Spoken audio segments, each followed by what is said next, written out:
Rush Duel is a fast-paced spin-off game of Yu-Gi-Oh! Where you can summon as many monsters as you want and draw up to 5 cards each turn.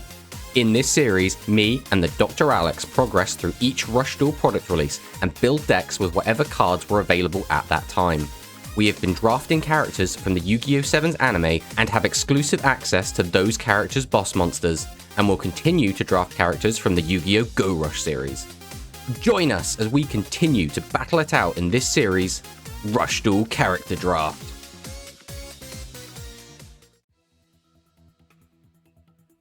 So this is the deck we're bringing to today's game. This is Nyhmnim Aqua cards.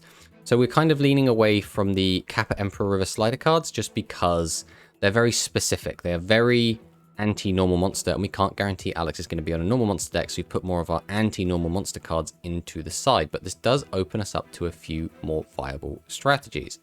So all of our boss monsters, being Nyhmnim the Boogie Master, Nyhmnim the Cure Maiden, and Nyhmnim the Kitchen Master, are all level 8 2500 attack monsters. And that means that we can main deck trade in. So we can send one level 8 monster from our hand to the graveyard to draw 2 cards. This can be really good for just giving us some really good consistency. All of these cards also work by giving us life points back, which can be relevant, but for the most part they're in here because they're big beaters. So Kitchen Master can send a card from my hand to the graveyard to send the top 3 cards of our deck to the graveyard. Then if your life points are 2000 left, you can gain life points equal to the number of Aqua type monsters sent to the graveyard by this effect times 1000. Can be relevant, but again, most of the time it's just going to be a 2500 beater. Nyhmnim the Boogie Master, on the other hand, can just send a card from my hand to the graveyard to gain 1000 life points. Again, it can be good to get bricks out of our hand, but a lot of the time it's just kind of a nice little added effect that we might use, but primarily 2500 beater. Cure Maiden, however, if we have a face-up field spell on our field, we can draw 1 card and show it, and if the card is a field spell, gain 1000 life points. So as long as we have a field spell out, this card actually increases the number of cards we have, which means we can get more aggressive by perhaps summoning more monsters or summoning more tribute fodder and tributing for one of our other big monsters. So we're playing 3 1500 vanillas. 1500 is a nice number to have, and under our field spell, Rainy Megalopolis, we can get these up by 200, put them to 17, and it also reduces Alex's monsters by 200, so kind of effectively ends up being 19, if you kind of squint at it. This will also obviously make our Nyhmnim 27, but they'll be weakening the opponent's monsters again, so it's more like the 29, which is, again, it's not quite as good as 3000, because 3000 kind of is very relevant for hitting over a lot of things, but it's still good nonetheless. Next up, we are on 2 copies of Rice Terror Secure. So we can send a level 5 or higher monster from our hand to the graveyard, that's basically just going to be all of our Nyhmnim, to change a non-Aqua type attack position monster on the opponent's field to face up defense position. This can be really good if Alex has a really powerful attacker with really low defense points, which in the past he's had a lot of, but recently he's been playing a lot more cards that have higher defense value, so I'm not sure how good this card's going to be. We're on 3 copies of Shoulder Phone Nyhmnim. So during the turn you normal summon this card, place 1 card from your hand on the bottom of your deck. 1 face-up monster on your opponent's field loses 500 attack until the end of this turn. And we can add a level 7 or higher Aqua monster from our graveyard to our hand. So this card can kind of replace the card that we get rid of, which means we're not really losing any advantage. We could potentially bring back a high-level monster and tribute this monster itself off to get that monster out, and then attack over something that's possibly up to 3000 because of the 500 power minus that the card inflicts. So very, very powerful card, and it's really made our Aqua deck really strong. The other new card that's made the deck very powerful is High Heal Priestess. So you normal summon this card this turn and have a face-up level 7 or high Aqua monster in your field, so we already have to have a boss monster out, but we can draw 1 card, then all face-up level 7 or high Aqua type monsters in the field gain 400 attack. So again, increases the number of cards we have and gives a power boost to our already strong boss monster. This card is just fantastic, and we are very happy to have it. We're on 2 copies of a new card, Yamata no Tsurugi. So shuffle 1 level 8 monster from your graveyard into the deck. Ideally, we should have a lot in the graveyard because of things like trade-in. Draw 1 card, then you can make 1 face-up level 8 monster on your field gain 800 attack. So again, we can boost one of our 2500s to 3300, and then under the field spell 3500. And if it weakens an opponent's monster because it's not an Aqua, it's more like 3700, which is really, really big numbers, which could be really, really important. So now onto the traps. We are on All for Naught Bubble Burst. So when the opponent's monster declares an attack targeting your face-up level 8 or higher Aqua type monster, we can only use this card when our boss monsters are attacked, but the attacking monster loses 600, and because it's not spellcast, we have to work the rest of the effect. Next up, Kappa's River Flow. So when the opponent's monster declares an attack, so just could be a direct attack, could be on any of our monsters, we can shuffle 2 Aqua type monsters from our graveyard into the deck. The attacking monster loses 800 attack, and then we can make 1 face-up normal monster on our opponent's field lose another 800. So really, really good card. and it's generic, which is really, really nice. We can put back some of the cards we want to see again, like our Nyhmnim or our Lady of Pumps. Just an 800 combat trick is just really, really powerful, so we're quite happy for that. And then finally, Mirror Force, one of the most powerful legend cards. I really feel like a lot of our games have come down to us not being able to interact with Alex on his turn, so we're trying to run a few more trap cards, and in that sense, we've got the Mirror Force in, which is just, can be a complete blowout and can just win us games. So in the side deck, we have an extra copy of the Keto in case we feel the consistency is a little bit off, and the Kappa Emperor of a Slider in case Alex is on a normal deck. We're on the third copy of Rice Terror Secure, again in case we need to just change the numbers around if we feel like we need more summonable monsters. We're on our Moisturize, so this is in the side deck just because a lot of the time Alex's trap cards haven't been super relevant. So I feel like using one of our spell and trap card slots just to destroy one of Alex's hasn't really been worth it. It's still in the side deck in case we feel like we do. If Alex ends up being on a very trap-heavy deck, we'll definitely bring this back in. We're on 2 copies of Caught in the Rain. So if we have a face-up field spell on the field, all face-up normal monsters on our opponent's field lose attack equal to the number of monsters on the opponent's field times 300. Then you can destroy a spell or trap. So again, if Alex is on a normal monster deck, specifically probably is like Galaxies, we'll bring this in and try and mess him up with it. Next up, Dolphin's Treasure Chest. So we can send a water attribute monster from our hand to the graveyard to draw 1 card. Then if our opponent has a face-up level 7 monster on their field, we can draw 1 additional card. So if Alex is on specifically a lot of level 7s, we could bring this in and just add a bit of extra consistency into the deck. Just kind of be able to filter through. We don't really want to use this card unless Alex is on level 7s because it doesn't really net us anything. But if Alex is on a lot of level 7s, this is going to be a very powerful card.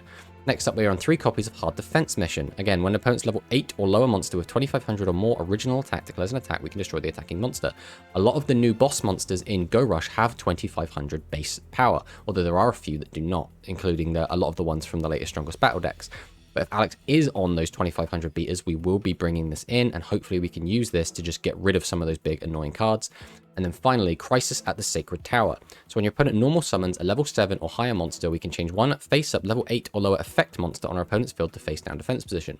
So this only works on effect monsters, so it's going to be a lot less useful against something like Alex's like Galaxy, but this does give us more options, because a lot of the time we don't want to use cards that affect monsters when they enter the field, because we're never going to be really sure Alex has finished summoning monsters for the turn until he's used the last card in his hand. But if he's summoning a very high level monster, such as a level 7 or higher, he's realistically not going to want to just tribute that off to summon another card. So playing this at resolution of a monster entering the battlefield seems very, very good. So this is the deck we're bringing. It's...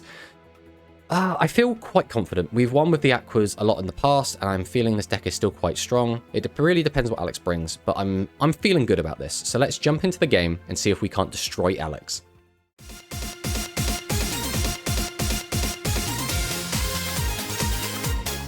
Well, we are still in our little bit of a content drought, I suppose, while we wait for the new set Fortissimo of Whirlwinds to come out, which is looking to be a pretty interesting set. There's a new, like, psychic, like wind psychic is a thing now. Okay. Some new fairies coming out, which is cool. And obviously all the equip spells, which would be really fun. But until that comes out, we get to play some good old-fashioned Rush with basically whatever we have, whatever we want. Yay! Like we were saying before as well, you have a few more options in terms of actual new stuff that you can bring, because you can start mixing your strongest battle decks with your non-strongest battle decks, but at the same time you could bring back anything else. So for example, you've only used your zombies and your insects one time, or you could just be like, you know what, I haven't played I think of what one of your like favorite ones is that isn't from a strong... My brain was like, oh, you haven't played dragons in a while, and then I'm like, no, dragons is a strongest battle deck. It was. I haven't played fiends in a while. Or yeah, psychics, that's a good one. Actually. Yeah, or fiends especially. I think it's been a very long time, because that's basically the Royal Rebels. Yeah, which haven't had any support for a while. No, there's a new, I think, a legacy support set coming up. Like, if you remember, we got the Mega Road pack, which gave us the zombies, and it also gave us like some more spellcaster stuff, some more psychic stuff. It just kind of gave us a few bits and bobs everywhere. Yeah. So hopefully we'll get some Royal Rebel stuff in there, which would be really cool. And hopefully we also get some new Fiend stuff, because like we got, you know, we're getting new archetypes for the types. Like we got the new reptiles, we got the new pyros that, you know, still can kind of work with the old pyros, but they're also kind of their own thing. And like we got the wicked dogs, as well as the beast gears, which also kind of work well together. Yeah. Oh, but yeah, I'm looking forward to seeing what we get. But as for right now, shall we hop in and see who can ago. So you could best the other. So I'm on a bit of a losing streak to you. So fingers crossed I can actually take a game. It's been so long since I've beaten you at Rush. So long. This is an interesting hand. What are we doing with it? Alright, let's go for this. I'm going to normal summon Tiramisu Dark Witch. Ooh, Aquas. We're on the Aquas. Next up, we're going to summon out Shoulder Phone Nyhmnim. We're going to tribute both and summon out Diankito the Kitchen Master. Then, I'm going to summon out Lady of Pumps and use her effect to draw a card. I'm going to set 2 back row, pass back. Okay. Oh. Well, set 3 and pass. Okay. Not the strongest opening, but I suppose you have to do what you have to do. I'm going to flip over Trade-In. Discard to draw 2 cards. Then I will normal summon Hayabuse. Just to get this out of my hand, I'm going to tribute 2 and summon out Diankito the Kitchen Master.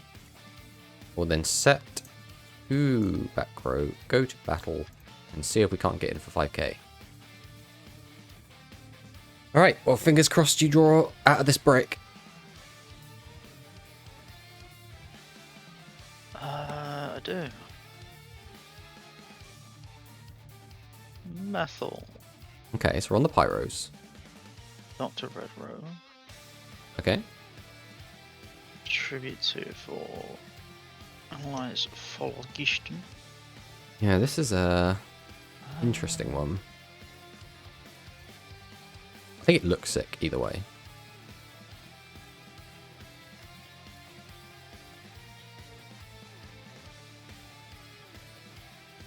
Okay, so the new lot spicery. Boost them up.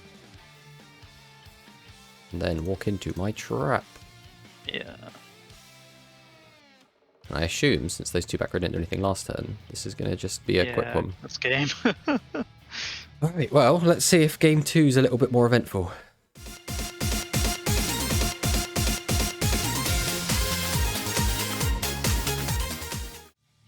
Go first. What's this better? Jamlu. Okay. Methyl. Cross promotion. Alright, cross promotion is a little bit annoying, but can I do anything about this? I'm gonna set card. Then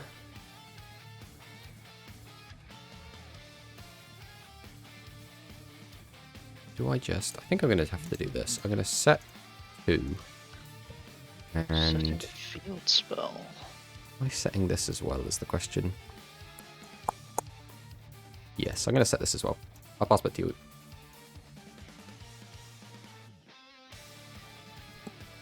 Could be any field spell, you have no idea. And Magma Bear. Okay. Jarmelin. Tribute 2 for Folgisten. Well, he's back. Luckily, he doesn't do anything to face down monsters. Yeah. Attack position monsters. Oh. Or activate Spicery. That goes piercing, doesn't it? That's annoying. Oh, I suppose I'd rather that card was gone so that you can't do anything with the 300 boost. Get over one of my Diankitos. Okay. I'm going to normal summon out Shoulder Phone Nyhmnim. Flip summon Shoulder Phone Nyhmnim. And flip over Rainy Megalopolis. Ooh. Then, I suppose I will tribute 2. Summon out Diankito. Followed by setting 2 back row. Then we'll go straight to battle and attempt to attack over your Phlogiston. Firefall Blaze Barrier. Oh, that's pretty rough, but we needed to get rid of the back row either way. Let's see, we'll set. Activate Fiery Blaze. Okay. Let's get rid of this. Dynamite. Dynamite. Alright. I'm going to flip over our Kappa River Flow. This will let me chuck 2 cards back into my deck.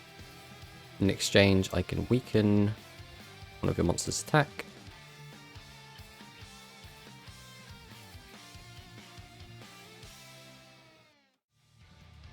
Yeah, that's all I got. Ooh. Alright, game 3.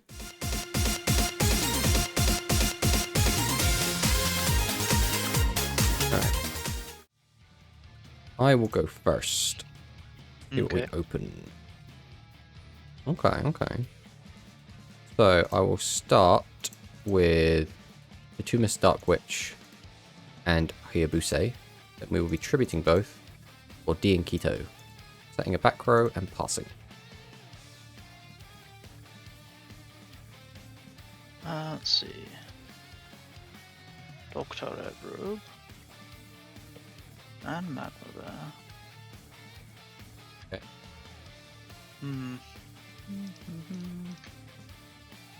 Cross back. promotion and swing. Oh, here's our combat trick. Kappa's River Flow.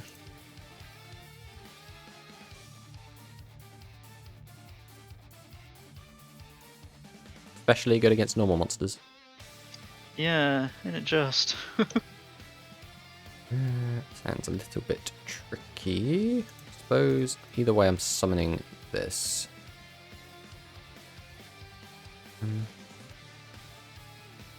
Definitely setting these. I suppose I'll just summon this. Go straight to battle. Get in. 4. Bam. Bam. Bam. Put you down to 12 and pass back.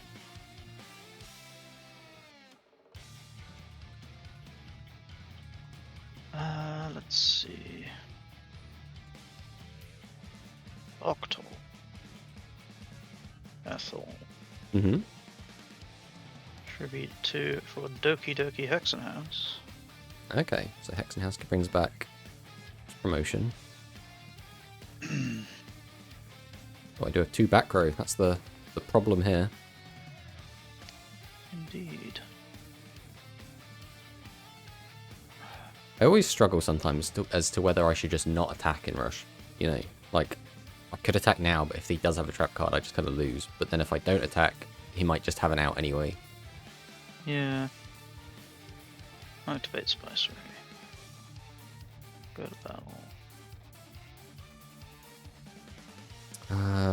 Okay, well I have to get rid of that. So, hard defense mission. And goodbye. Yeah, that's just game. Cause didn't draw very particularly well.